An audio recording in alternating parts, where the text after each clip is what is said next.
All right, well, hello, everybody, and welcome to Replace Your Income with Kevin and Steve. How's it going, Kev? Hey, man, we're back in the studio. Hey, can I tell you what the studio was used just a little bit earlier today for? Yeah. It was used as a rehearsal hall. Did For you what? know that? No, I did not know Well, that. my 13-year-old son is trying out to be Joseph in Joseph and the Amazing Technicolor Dreamcoat that they're doing at the junior high. And he called me, he said, Dad, can I come to your office and practice for my audition? And I was like, we have a studio. So this is now both a podcast studio and a rehearsal hall. Let's go. That's awesome. Which son? Braxton. Yep. The one who just did chalk art at Chalk the Block. Braxton is amazing. Braxton's been on this podcast. Do you know he and I did an episode? Yes, I do. We did. So Braxton is awesome. He's an entrepreneurial kid. He's doing this play, and he did this incredible chalk art over the weekend at Chalk the Block in Provo, and he made like this whole comic in an 8x8 parking spot. It was really, really cool. But one of the things I love, and this is actually, on this podcast, Steve, and today's topic is no different than any of the other podcast episodes, because we're going to talk about something and we're going to treat it sort of very differently than I would say that like the mainstream wisdom would treat a thing. But why that's applicable to my son Braxton is when he does all this cool stuff, but he's not like super duper athletic, right? I wrote a story about him and his athleticism in our book, Micro Wins to Millions, which, by the way, we need to get a copy of it and like put it on the table for YouTube. What are we doing? Why have we not done that yet? I don't know. Oh, Justin's going to go get it. Good. Because, that just needs to be in the shot to remind everybody it exists. But what I told him is I was like, Brax, you know what, dude? There's a lot of people at your age and all they care about is like sports and like whatever. How many are doing like masterpiece chalk art and trying out for Joseph and coming on a podcast to talk about your entrepreneurial desires? And the reason why that's applicable is I hope that everybody listening understands that you definitely do not have to be like the rest of the world. In fact, by being different than the rest of the world, you're likely going to be more successful. There's a quote that I love by Rollo May, who was quoted inside of The Strangest Secret that Earl Nightingale did. And he says that the opposite of courage in society is not cowardice, it's conformity. The opposite of courage in society is not cowardice, it's conformity. Oh, there we go. Look at that.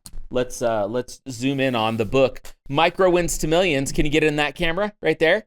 You get it? Right there, I Justin? like how your finger's covering my name, Oh, Kev. oops. And then let's do this camera. There we go. See, we just need two of them so that they can always be in the shot. I'm just going to leave it like in the middle here. Because, guys, Micro Wins to Millions, the physical book, is now in our fingers. And the official launch of Micro Wins to Millions is going to be coming up real soon. So stay tuned, right, Steve? I'm excited about it. It's going to be awesome. Well, listen, if the opposite of courage in society is not cowardice, but conformity, we are going to talk about something today that is absolutely the opposite of conformity because, Steve, we love to talk about real estate through a different set of lenses. We love to have a shift in perspective. I think that everybody listening appreciates that. And last night we did a webinar with a friend of ours. He's a client of ours, actually. He's a friend. His name is Ryan Lee. He spoke at our intensive. We did a webinar for those that attended the intensive so that they could learn how they could start to work with him. He is a brilliant guy, brilliant financial mind, prolific real estate investor. And he said something in the webinar last night that kind of set my non-existent hair on fire, and I haven't been able to stop thinking about it. Then you and I have been talking about it all today and sort of like tap dancing around the topic because we're trying to make sense of, is the statement that he used, is that real? Does it make sense? How do we feel about it? And we started to have this discussion and we thought, let's bring it to the podcast. So here is the statement that he said, and this is what we're going to begin the discussion on today. It's this. He said, the mortgage is the investment. Now, the reason why I said that is we were talking about real estate and we were talking about the value of leverage, both inside of real estate and inside of a financial vehicle like life insurance, and how valuable a mortgage is when trying to wealth build, right? And did you take the book? Justin took the book away. He doesn't like the book anymore. Was it covering my face? It'll cover you during the shorts. Oh, I get it. Okay. We don't want to cover my face. This is the moneymaker right here, right? So he was talking about it in terms of like leverage and the mortgage being such a powerful piece of the wealth equation. And we have an entire chapter in Micro Wins to Millions about leverage and the value of leverage. But nonetheless, Steve, you and I are both, I think, totally in agreement that people still look at mortgages through a lens of limitation. It is always like, oh, what's the interest rate? And oh, I'm going into debt. No, and we have wailing and gnashing of teeth when it comes to a mortgage. But if we were to step back and look at the mortgage as an investment, what would that do to our brain? We'd have to look at it as a financial tool more than just this painful debt that we're sort of like shackled to for 30 years. So as we kind of begin this discussion, if Ryan said that phrase, if I say that phrase to you, the mortgage is the investment, what's the thought process that begins for you? Well, I think most people grew up in a world, in a society, and families where debt is bad and you shouldn't have it. And in a world where it was parents were just always, and grandparents probably even more so, because they went through the Great Depression. It's like debt is bad and we got to pay off our mortgage, our home mortgage, as fast as we can, because that's the security blanket that I want to have. And so it's kind of like mortgages are this bad thing. Yeah. And so like, I think generally speaking, even in today's world, like that's kind of how people look at, mortgages and lending. And so we've been, talking for years and years about the power of leverage. And the only way to leverage is to get a mortgage. And so if you kind of twist that or flip that on its head, that it's a debt instrument. Like that's the technical term for it. And I love the term. It's an instrument that we get to use. And so most of the world looks at a mortgage as a liability. And even like from in the accounting world, it falls on the liability side of a balance statement or a balance sheet. And so like that is something that I think if we can really reframe that conversation and reframe how we position and look at what a mortgage is in terms of the power that it actually gives us in conjunction with the right type of real estate. Because remember, there are different types of mortgages, right? There's different types of loans. And you can only get the most advantageous loan in connection with a single family residence. Yes. You can't get it on like large multifamily. Right. You can't get it on commercial. Right. You typically can't get it on land. The terms are just different, right? Yeah. All of a sudden you go from 30 years to typically with a commercial loan, like 20 years and higher interest rates, and it's more expensive. So make no mistake, Kev, when you purchase a property, you're purchasing the property, right? And in our world, in our vernacular, and in the world, in our understanding, typically it's like that is the investment. But the reality is you're also purchasing a loan. Yeah. You've got closing costs, you're paying points, you're paying an interest rate for the privilege of literally owning this, I'll call it investment vehicle or debt instrument. It becomes an instrument by which you can own and leverage this property, which makes this property, this single family home, its potential results the most powerful it can be. And that's why I don't know how many years ago it's been when Warren Buffett said, hey, if I could go out and buy a few thousand single family homes using leverage, I would do it today. And back then, the ability to do that it didn't exist. Sure. Now we've got hedge funds and so on that are they're trying to do that. It's a big piece of what they're doing. Yeah. But like the hedge funds, they aren't using the 30-year fixed. No, right. They're using a different instrument to purchase those properties. And so the benefit is that the mortgage is designed and it is something for the individual investor, like a regular human being, the everyman, the every person. And so I think that it's important that we really understand that collectively these two things become one of the most powerful investments on the face of the planet. So it was really interesting to me when he said that the mortgage is the investment. And I think effectively what he was saying is all of the power. So the way that I understood that was real estate in of and by itself is a wealth generator, wealth creator, powerful investment. But to unlock the full wealth growth potential, you use leverage, right? Because you are using less of your resources, more of somebody else's resources, but you're still gaining all of the upside. You own all of the upside, but you're using the majority of the money belongs to somebody else, not you. And you're not even the one paying it back in theory if you have tenants that are paying it back. So I think that what he was saying was the mortgage is the investment. It is the concept of the mortgage is what unlocks the full power and potential of the real estate. But I had this other thought as you were talking about a debt instrument. And so as soon as you said instrument, I started to think about instruments. And I don't play an instrument, my son plays drums, my other son wants to play guitar, and my daughter plays piano. And I think of like school bands, and I think of instruments. Like if you walked into a band room and there was a bunch of instruments lying around, those instruments don't produce beautiful music by themselves. They require something in order to make the instrument produce the beauty, right? And there may be some musicians that are better at producing beauty with the instrument and some that are less as good. And so when you started to talk about instrument, I went, oh my gosh, that it clicked. The real estate is the musician, the mortgage is the instrument, right?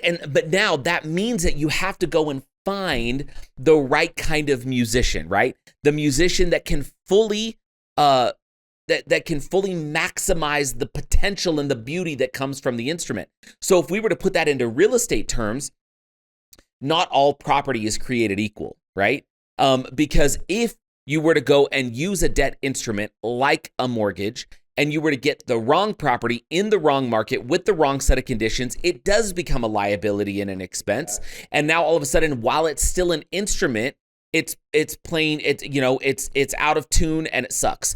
But if you get the right property in the right market with the right set of conditions, now all of a sudden it's able to make that instrument sing beautifully. And I think so that was part of kind of what was going through my head as we started this conversation today. When you said debt instrument, I was like, okay, so maybe that's the understanding, that the mortgage is the investment, but in and of itself, a mortgage, the mortgage by itself in isolation is not necessarily a mortgage. Now it might be, if I was maybe you could look at it as like if I'm a hard money lender or something, right? Maybe all I'm doing is I'm lending money and I'm hoping to get it back, and maybe somebody's going and getting a mortgage, and maybe somehow that's how a mortgage in isolation is an investment. But even then, it's like it's the instrument. So I think if the mortgage is the debt instrument or a financial instrument, and I even like the term financial instrument better than debt instrument because we have so many negative associations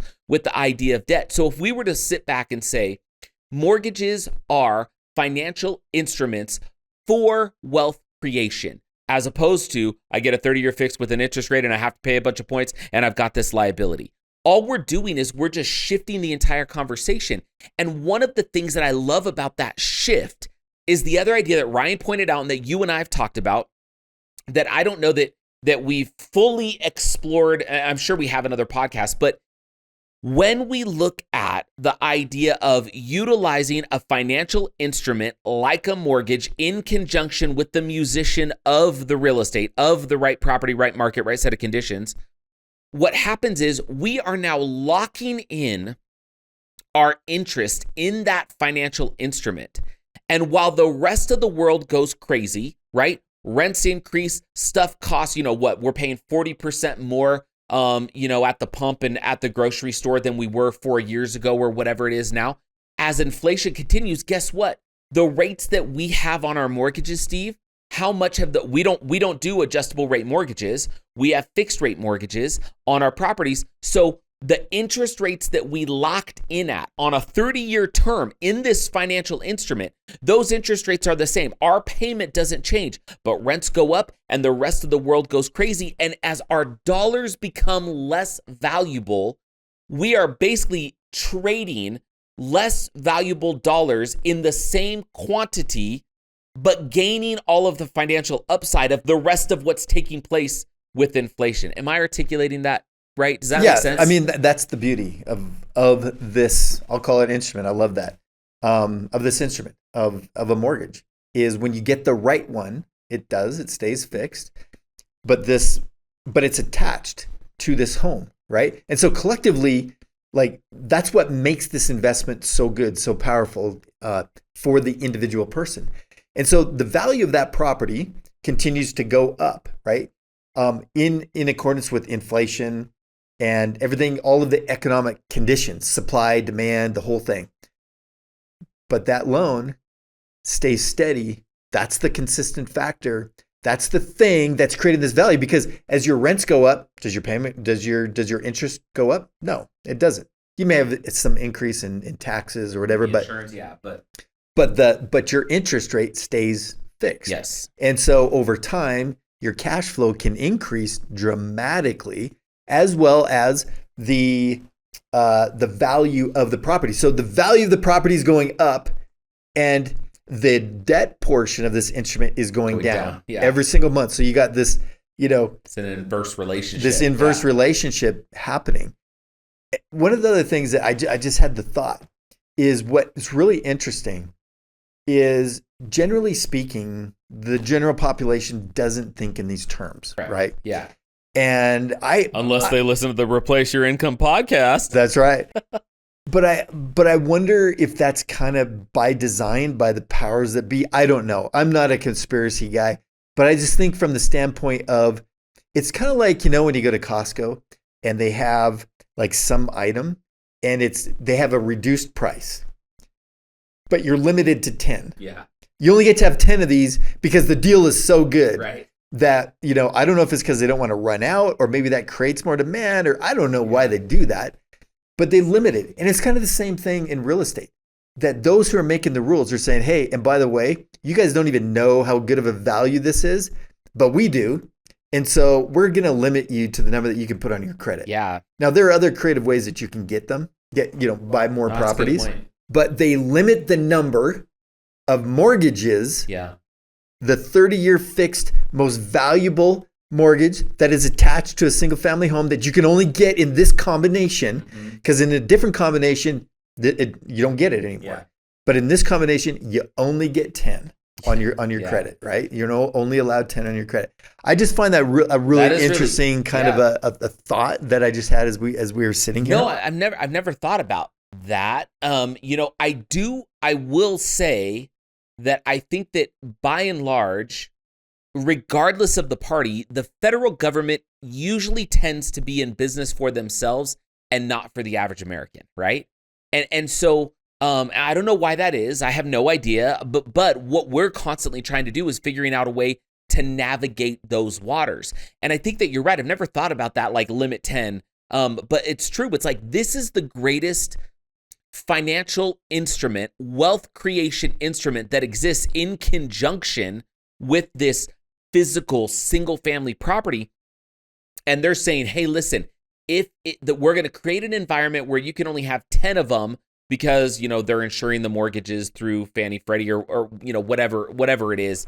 And so there is some scarcity that exists there, but then it's our job, just like the tax code, to say, okay, how do we utilize it to our benefit, knowing that it exists, understanding that the rules of the game, and the federal government literally changes the rules like every single year, every single administration. But if we understand the rules of the game and we can operate inside of those rules, we have a chance we don't have to win the game above everybody else. But if we can have a positive winning experience, if we're micro winning our way through the game, understanding the rules. And I think that the mortgage as a financial instrument in conjunction with the musician of, the single family residential real estate, if we can work within those limits and within those rules, there is wealth that can be created. And what's interesting about that, Steve, is like, look, we talk about this, but okay, like let's just pause for a moment. How does, if we were to say that the federal government creates wealth, they don't create wealth for us, but how does the federal government become wealthier? Okay, what do? They tax us. They tax us. Now, in order for the government to become wealthier, they have to collect more taxes, and you collect more taxes in two ways. You either continue to punish the people that are already generating revenue for you, or you create an environment where more people are paying into the pie. Regardless of how it is, that's how the federal government is going to create wealth or sort of increase the pie. How do banks create wealth? Well, banks create wealth by also taking money from you, right? You deposit it, they give you a little safety net, and then what do they do with the dang money? They go and leverage it. They go and leverage it. So the government is leveraging the taxpayer, okay? And what does the government do? They take that money and they make investments in this, that, or the other, right? So the government leverages us. The banks leverage us. We're the only people that think it's somehow bad to leverage something else in order to create wealth. Why? Because we are the ones that are constantly being leveraged. And so this whole game, if the mortgage is the investment, all that means is the mortgage teamed up with real estate, this financial instrument teamed up with this musician of real estate. It's allowing us to get in the game and start to play with, those are rules that exist for us. We may have a limitation on how we can play inside of those rules, but the average American is sitting back and just observing the game and wondering why they're never winning. They're not even getting in the game. They're not even playing with whatever is available on the table for them to play with. And that's the key, Kev, is understanding the rules of the game, understanding what are the valuable components of the game, like what are the things that you want to control? What are the instruments you want to control and how to control them to make the most of them? Because regardless of how one might think of the federal government or anything like that, the reality is they have provided a lot of good opportunities in terms of what we're able to do. The thought that I'm having is that we need to do what you just said, be in the game, get in the game, understand the rules, and take advantage of them. Like, you never want to cross lines or do anything that, breaks the rules, because it's just not worth it, right? Or whether the rules are right or wrong. It's our job, it's our opportunity to play within the rules, the guidelines that have been established, which are constantly changing. Yeah. And taking advantage of them, because the rules are being made by those in the most powerful positions. Yeah. And sometimes they make the rules in such a way that it benefits them and them as individuals. If they made the rules and maybe they're not advertising all of the rules and the opportunities, well, we can go in and find them just as well as they can. They're the ones that created them. And you hear that all the time for people who are running for political office, and they get bashed for having done something. And it's kind of like, well, wait a minute. I didn't make the rules. You did. Yeah. You, the government, made the rules. I'm just following them, and I'm making the most of them. Yeah. So, you can't blame me for that. Right. And so it's the same thing with us, right? But it's understanding not just the rules of the game, but having the right perspective in how to utilize them to our best advantage. And that's why I love this idea of understanding that a mortgage, which is a financial instrument, in conjunction with the right type of real estate, you combine those two together in the right way, and you can do some really cool things. Just thinking about this analogy of like the instrument, the musician making the music, and then just talking about the game and playing the game and like being in the game. Like in basketball, which, I love to relate things to basketball and football because those are my favorite sports. Like if I got in the basketball game, if I was playing a basketball game and I have my uniform and I'm off the bench and I'm on the court, but I never touch the basketball, if my entire team never touches the basketball, every time it comes near us, we put our hands up and we say, we're not going to touch it. And we let everybody else that we're playing against touch the basketball. Who's going to win the game, right? We may say, oh yeah, but I'm doing a good thing because I'm in the game. Listen, you still got to touch the ball, right? And so I think for wealth creation, for average Americans, you still have to pick up the instrument. You still have to grab the ball if you're going to go ahead and do something that's going to allow you to win the game.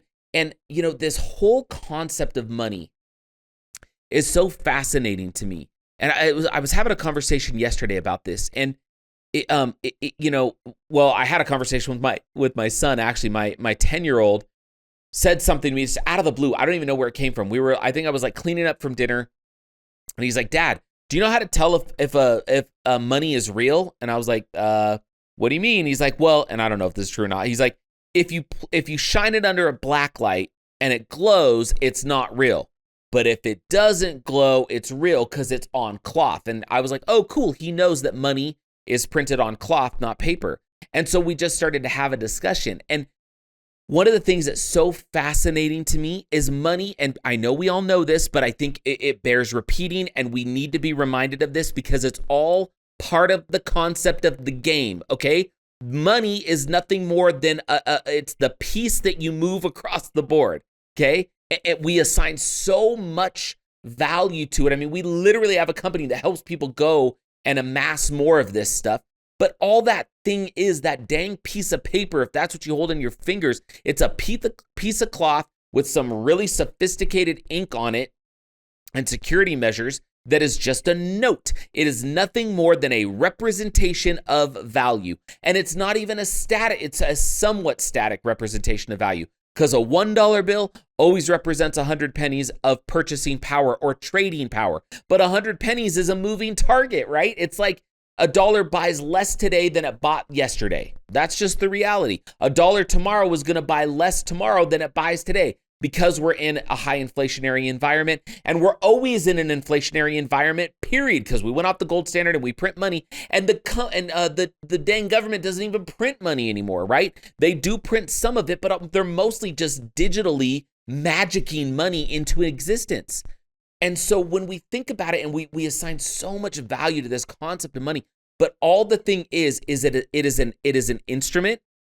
It is a representation of value. It is a representation of trading value for value. It's a medium of exchange. We say that all the time. Well, listen, if we're going to get in the game and we're going to play the game and we're going to use the financial instrument and go find something that plays that can play that financial instrument and give it beautiful music, money is a piece of that. It's the game piece with which we have to play. And using a mortgage allows us to go and get more game pieces that can go on the board that give us a higher chance of winning if it's combined with the right set of conditions to make sure that we don't lose the game pieces that we got together. Kev, speaking of money, it was interesting.